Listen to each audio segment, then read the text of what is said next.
Halo semuanya, kembali lagi bersama saya di acara Podstock. Oke, pada video ini kita akan membahas algoritma Uniform Causes. Yang dimana video kita kali ini adalah video yang merupakan yang keempat kalinya tentang algoritma. Dan di sini gue mendatangkan seorang bintang tamu dari mahasiswa Universitas 11 April, dan dia akan membantu memaparkan materi tentang algoritma uniform causes. Dia bernama Leslie Listian. Gimana bro? Sehat? Alhamdulillah sehat. Oke. Kuliah gimana, lancar? Alhamdulillah lancar. Sekarang semester berapa? Baru 3. Oh 3. Iya. Oke. Oke, perlu lama lagi, kita langsung saja ke materinya pertama ya. Apa sih yang lu tahu tentang pengertian algoritma uniform causes itu? Jadi algoritma uniform causes itu kayak suatu metode Oke. buat nyari jarak atau biaya termurah atau terendah mulai dari simpul awal atau start node sampai ke akhir atau goals node.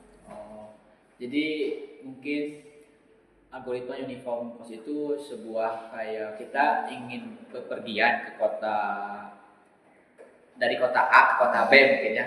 Nah, kita itu mencari rute yang paling tercepat dan biaya paling terendah. Mungkin kayak gitu ya. Nah, iya. Oke. Tapi menurut lu ada gak sih contoh penggunaannya dalam algoritma uniform causes?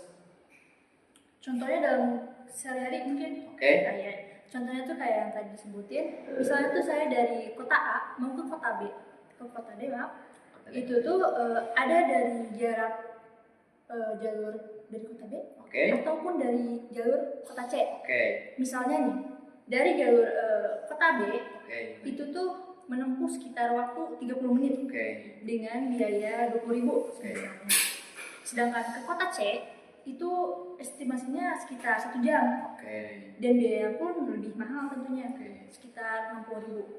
Nah tentunya saya bakal milih ke kota B, Oke. soalnya lebih murah juga lebih singkat. Oh, tentunya ya. Iya. Oke, jadi kayak kita itu pingin lebih efisien dan kayak cepet, terus biayanya paling rendah gitu mungkin ya. Iya. Oke.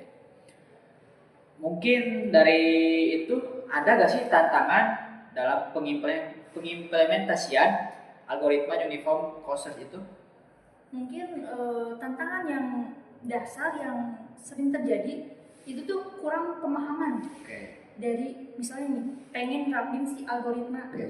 itu tapi kurang paham gitu. Oke, oke. Itu tantangan paling besar. Tapi dalam algoritma ini ada gak sih penerapannya dalam bahasa gitu?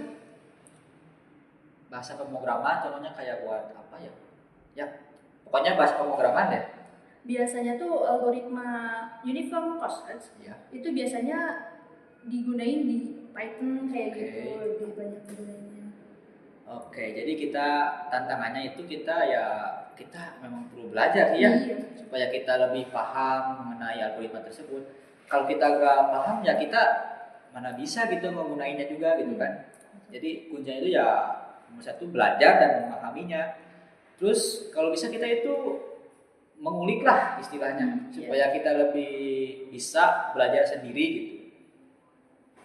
Terus yang menurut lu ada gak sih tips dan trik dalam penerapannya algoritma uniform causes itu?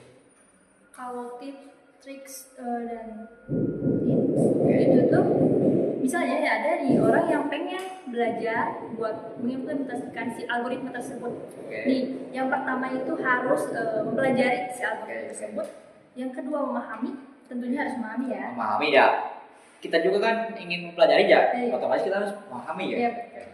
Terus selanjutnya setelah mempelajari dan memahami, kita tuh biar lebih paham bisa memvisualisasikan Oke. cara penggunaan prosesnya seperti itu. Baik. Jadi gitu kayak kita menerapkan lah ke dalam, contohnya ke yang lebih apa ya, lebih mudah mungkin ya, supaya kita mengerti juga gitu ya.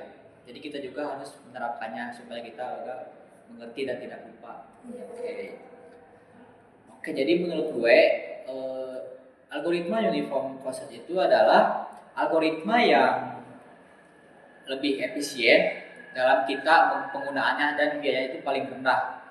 Jadi kita itu bisa dalam aplikasi, mungkin dalam pemesanan makanan atau apa-apa, kita kan nggak perlu membuat atau apa-apa. Jadi kita tuh tinggal pesen, lalu nanti ada yang mengantar ke kita. Jadi mungkin algoritma Uniform itu ya kayak kita lebih mempermudah aja gitu supaya lebih waktu efisien, terus waktu biaya lebih rendah gitu kan ya.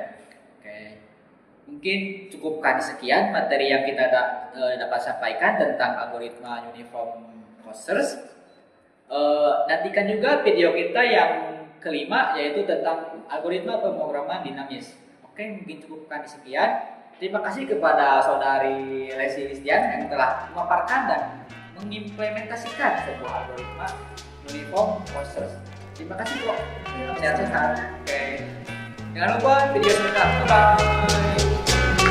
Oh pahlawanku, kau telah